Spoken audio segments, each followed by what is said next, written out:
This week on Tasmanian Takeover, can we win our first game? Can we break a 35-year-old record? And can you believe that the time is finally here? Go Devils. This is the Devil's Den. The map is back. Brand onto it. Long kick inside forward 50. Cameron again with a strong mark. Just great ball use there and finished off by the Tassie skipper in style. He was never going to miss. Go under the pressure. Siggins takes it out of the ruck and throws it on the boot. Outstanding!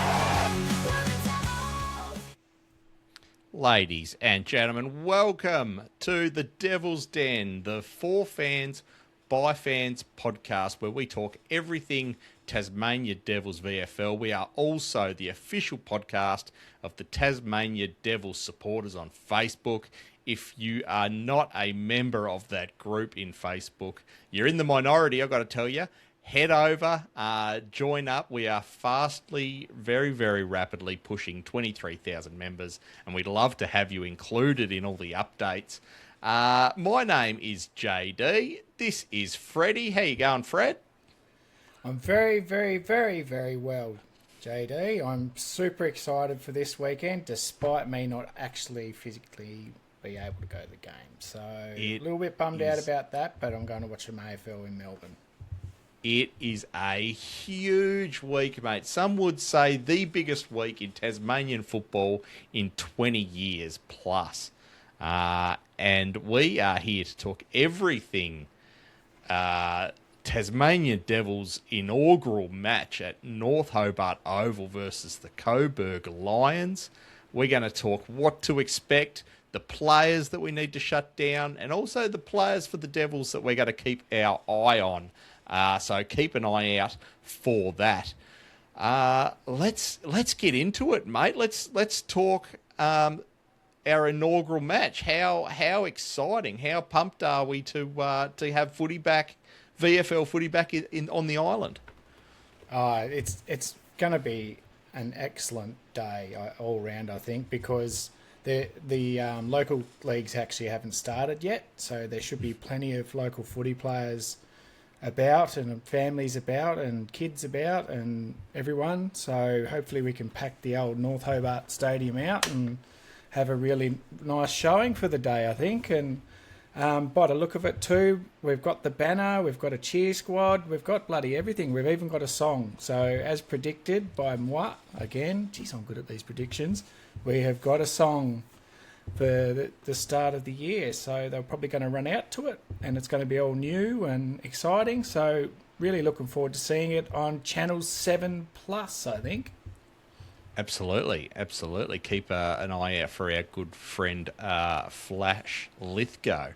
I'm excited about the song. They reckon they've stolen and reworded a local club song. They've confirmed it's not the Clarence Kangaroos song. I'm sort of hoping, and you'll hate me for this, Fred, but I'm sort of hoping they've nicked the New Norfolk / Channel Saints song, which was a reworded version of the Road to Gundagai. And I played a couple of games for Channel before I joined the Navy, but way back in 2006, 2007. Give us a couple of bars of it. Go on. It was great. There's a team on the track wearing red, white, and black. We are the mighty Channel Saints. It's great. It's so much fun. So, yeah, Road to Gundagai is what I'm hoping they whip out. But whatever they come up with, we're going to love it and we're going to get around it. So, I reckon there's a team on the track with a T on the map. We are the mighty Tassie team. Yeah, that will make work, it happen. I reckon. Make it happen. Yeah. Also, I'd like to give a shout out to all those people who've had a go at making a song and that and posting it on our web page too, our Facebook page. So that's really cool. And I'm sorry you probably didn't get the gig for it, but we've had fun listening to them anyway. And there's some funny ones out there as well. So good on you for having a go, guys. I tell you what, the website Suno, the AI platform for creating song, has made an absolute fortune out of the Tassie Devils, with all the people jumping on and getting their AI songs into the club. But Yeah, no, I don't mind that we're going down a traditional route and we're looking after the local clubs. I love that idea. Nice. All right, should we talk about the game, mate? The Coburg Lions, a proud standalone VFL club. They're not affiliated with any AFL team, but they brand themselves as the heart of football in Melbourne's north, which is a beautiful part of the world. I spent a bit of time living just up the road from Coburg in South Morang back in the day. And these guys are just a heart and soul VFL club, gritty, tough, suburban footy at its best. And we couldn't think of a better team to choose to play our inaugural match against, mate. What do you know about them?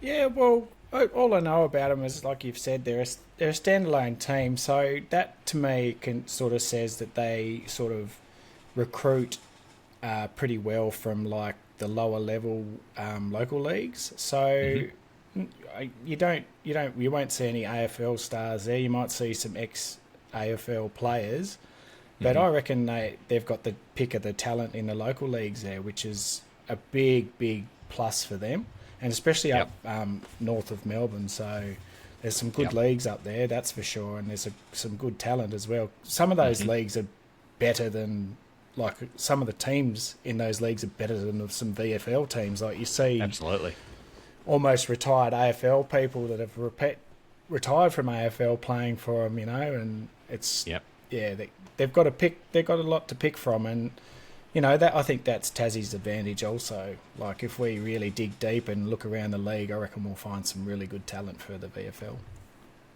They do. I spent the day watching Coburg Lions highlights, and they've got some proper guns, and they actually remind me a little bit of Tassie footy. It's tough, gritty, tackles, chases, get it on the boot at all costs sort of footy.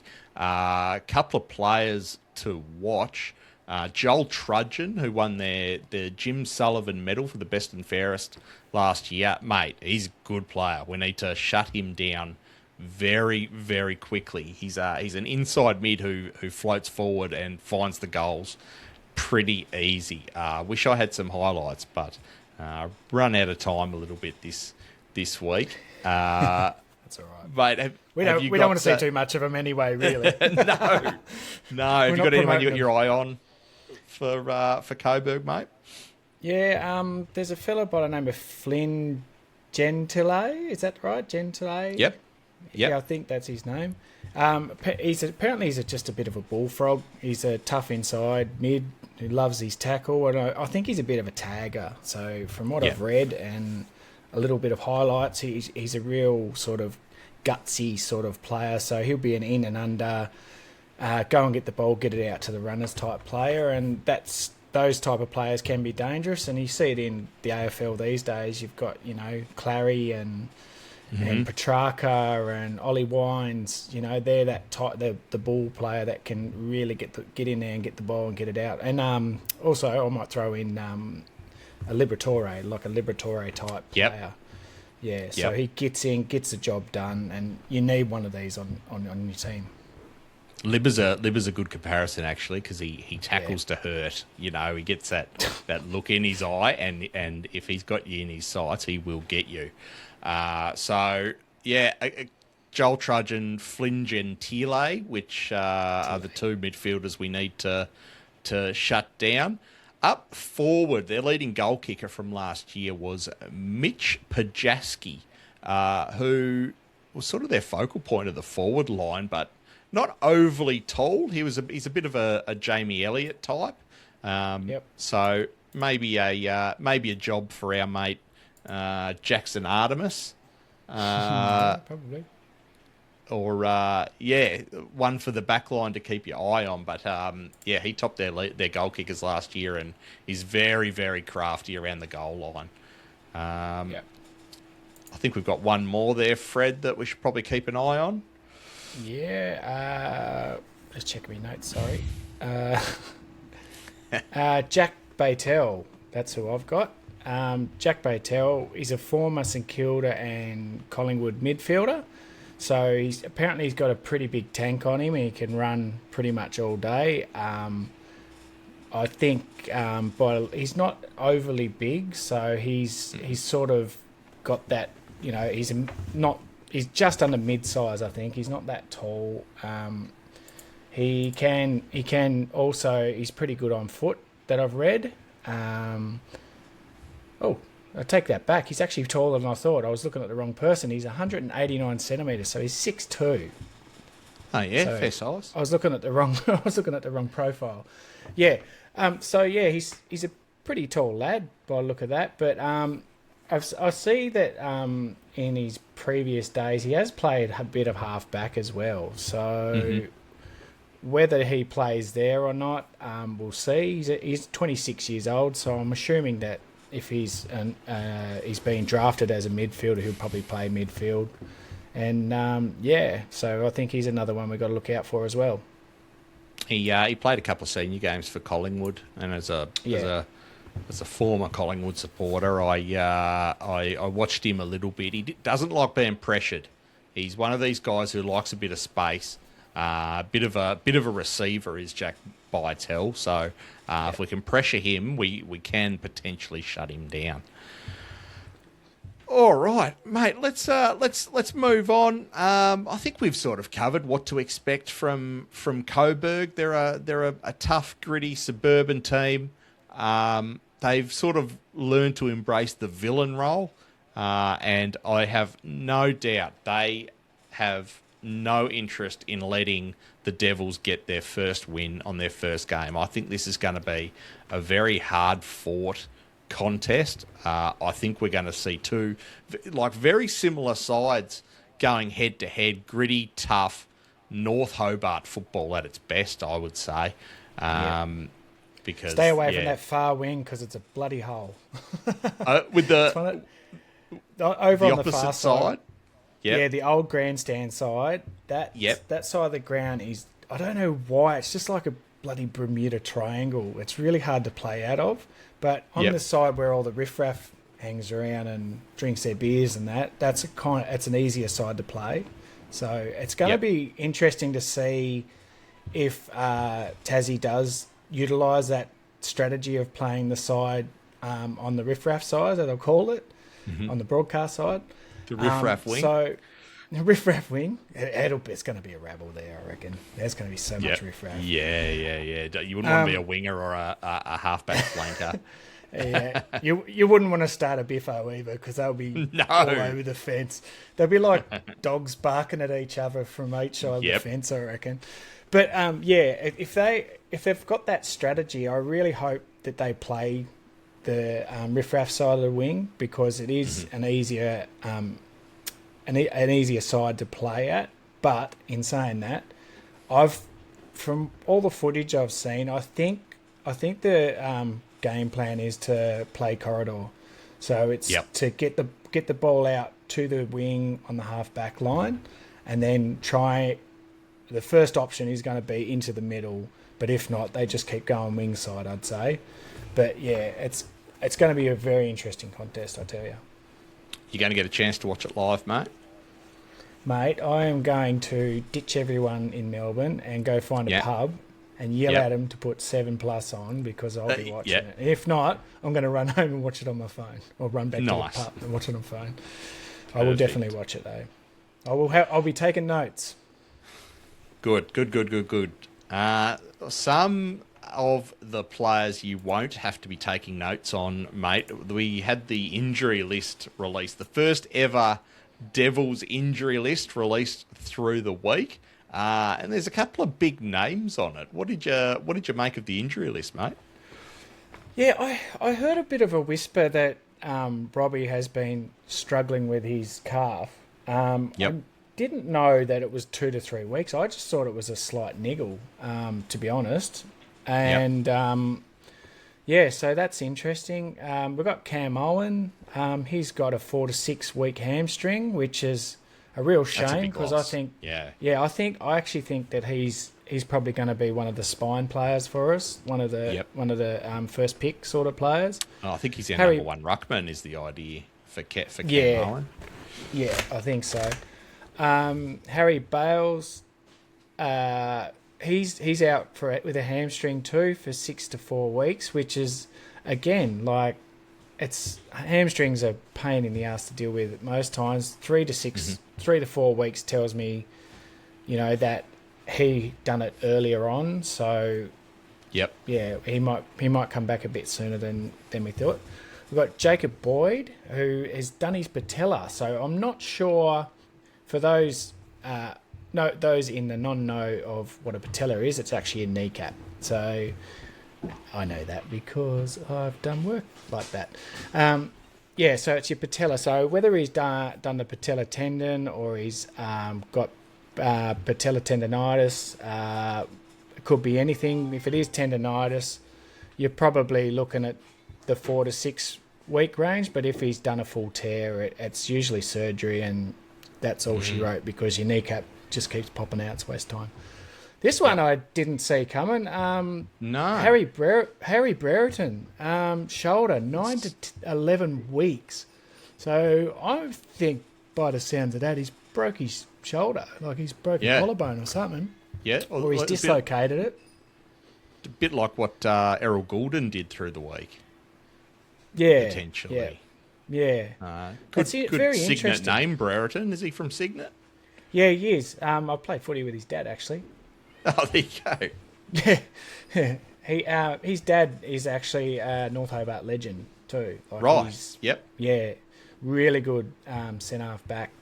He was. Oh, mate, you should have seen him play. He's one of the best I've played with, to be honest. Right. Backliners. Yeah, he's excellent. Discipline, just points out where to go, what to do. You don't really have to think too much when he was out on the field, which was nice. Yeah. And we've got Jarvis Breen. He's got a stress fracture, and they've got no timeline on that. So I don't know where the stress fracture is. I'm hoping it's not his back or his feet.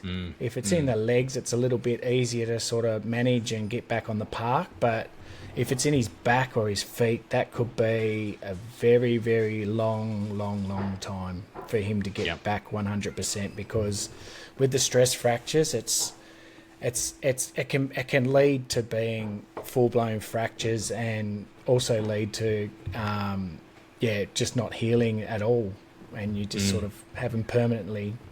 So let's hope. I might dig into them a little bit more, and we'll talk about it next week. I know Jarvis was one of the academy players from last year, straight out of the Coates Talent League. And you tend to see with these stress fractures a lot of the time happens to these young blokes as a bit of a sort of a growing pain sort of thing. It's just when their bodies are changing, and they've shot up a couple of centimetres, you start to see the extra stress on their body just wear on their bones a little bit. So I'm wondering if Jarvis, being a young bloke, is potentially suffering with that. And to Harry Brereton, mate, get better soon. 9 to 11 weeks doesn't sound like much fun. So No, it's not. no doubt he'll be hitting the rehab pretty hard on that one. Yeah, he's a ripper kid too. Really Yeah? good kid. Yeah, really good. We'll have to have him on. He's got some potential. He's got some real potential. Yep. All right, mate. Let's move on now to our player to watch. Who have you got your eye on this week? This year, all of them. No. Same. This week, I'm really hoping Caleb Mitchell gets a run. Yep.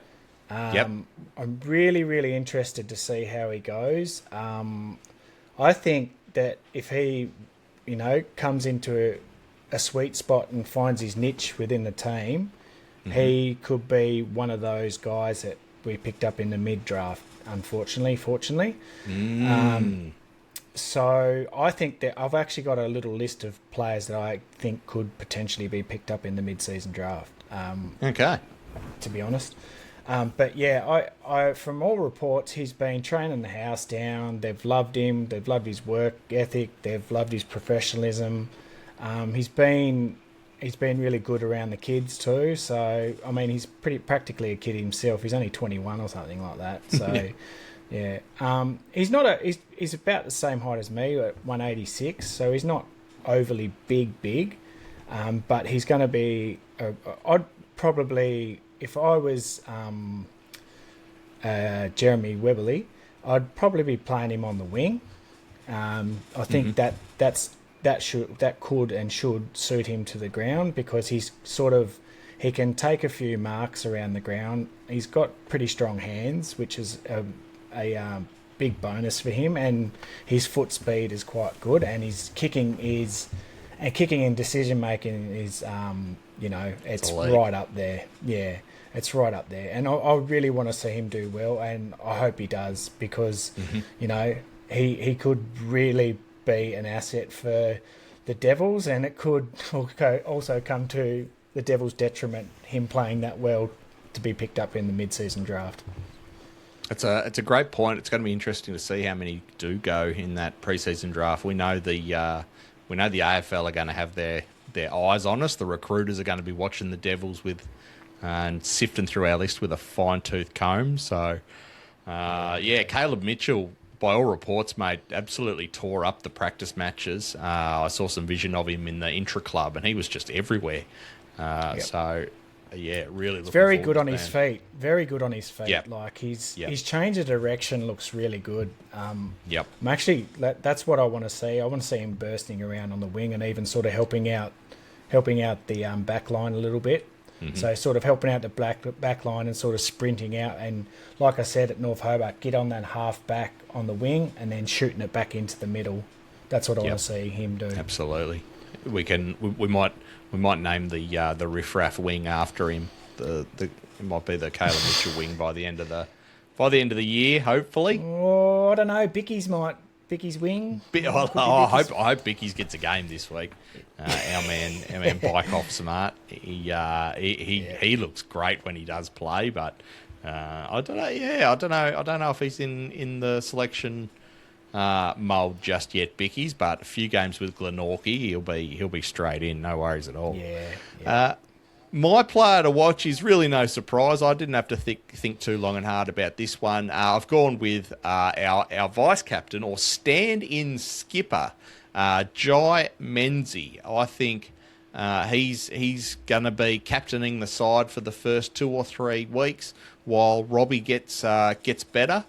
And it's going to be just an amazing experience for him. Again, he's only young. He's only 23, 24.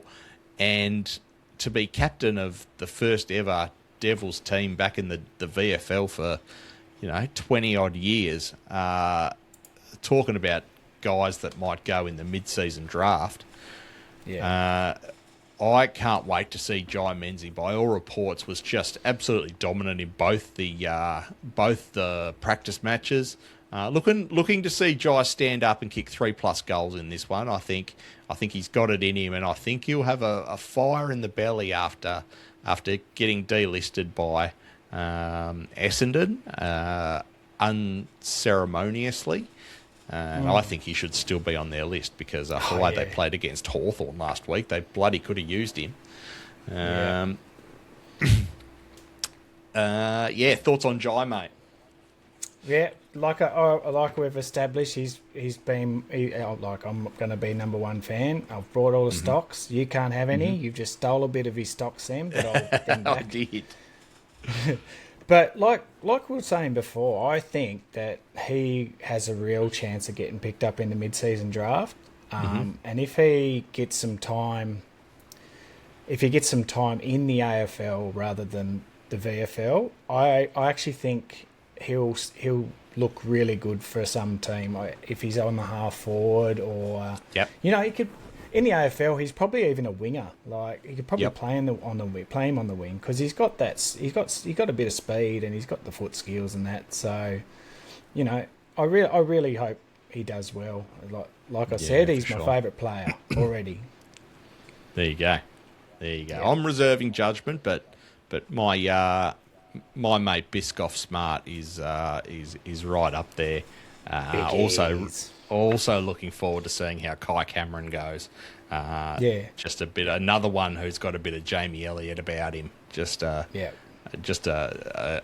gun forward. So keeping my eye out. Oh, sorry, mate. I was interested to see if Callanan gets a run at it too.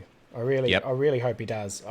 By all reports, like they are very, very happy with him. Very happy. Yep. So I think we might see him down in the forward pocket or the half forward, being a little scrapper. Putting the pressure on, their back line. So making it hard for him to get it out. So I've actually gave you two people to keep an eye out for. Sorry. There you go. All right. 2 for 1. Why don't you give us our traditional who needs to lift, Fred? You know who needs to lift? I'm not going to say anyone because we haven't seen anyone yet. But what I will say is I want the Tasmanian footy fans, the public, the power of the people. It's not really needs to lift. We haven't had any high quality football or our own Tassie team for a very long time, and I really hope we get behind it. Pack the place out, get the riffraff in there. Just don't be stupid, obviously. Drink responsibly, but have a bloody good time, because I'd be right up there on the hill with you, I reckon. Yep. So next games, if you see me up on the hill, shout me a beer. I'll be very happy about that, and I'll give you a shout out. How's that sound? Sounds good, mate. The North Hobart crowd has been missing at VFL level for 20 plus years. I just can't wait to see them absolutely pack it out. Even though the cameras are always on the wrong side, it looks out to that rickety old grandstand that no one ever sits in. But that'll be packed. It's all going to be packed. 11,000 people. The whole wing. That's the whole lot. Triangle. The riffraff wing and the bog wing. It'll be packed with supporters on both sides. I can feel it. Yeah. And potentially we're going to break a record. This could be the biggest home and away crowd ever in the VFL in its current format.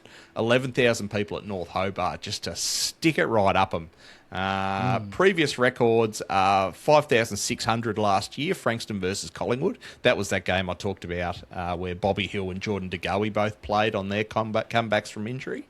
And in the mid-2000s, Williamstown had a crowd of 6,500 when, for some reason, Nathan Buckley was playing VFL, which makes no sense to me, but I think he was probably coming back from one of his many hamstring injuries.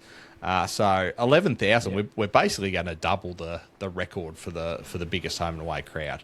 Get there, get your tickets now. You're not going to be able to get them at the gate. They're going to be sold out. Get your tickets now. It's $10, and just pack the place out. And like Fred said, go feral and let them know you're there. Yeah, I'd also like to add too that we've probably got the most members out of all the teams too in the VFL. Yep. I really do believe that. Confirmed? Oh, good. Yep. So it kind of gives a middle finger to all the doubters just to start off with too. And if we can keep this momentum and keep the happiness, I mean, we're probably not going to win a whole bunch of games, but when we do win them, bloody celebrate them too.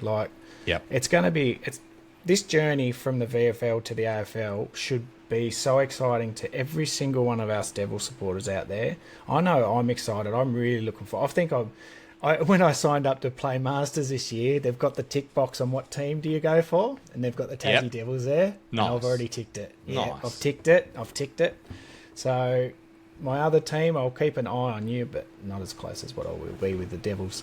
I want to talk about something really quickly. Kath McCann has said that that Tasmanian government or the Launceston City Council, whoever is dealing with the Hawks, should cut ties. I'm going to say that I absolutely agree with that. I think after this year, say thank you for all you've done for Tasmania and your footy, and just move them on. That goes for Richmond as well. I think Richmond's only a 1 year thing too down in Hobart. But I think we should punt them off. I know it's controversial, and I'm sorry, Hawks fans, but I'm not really that sorry at all.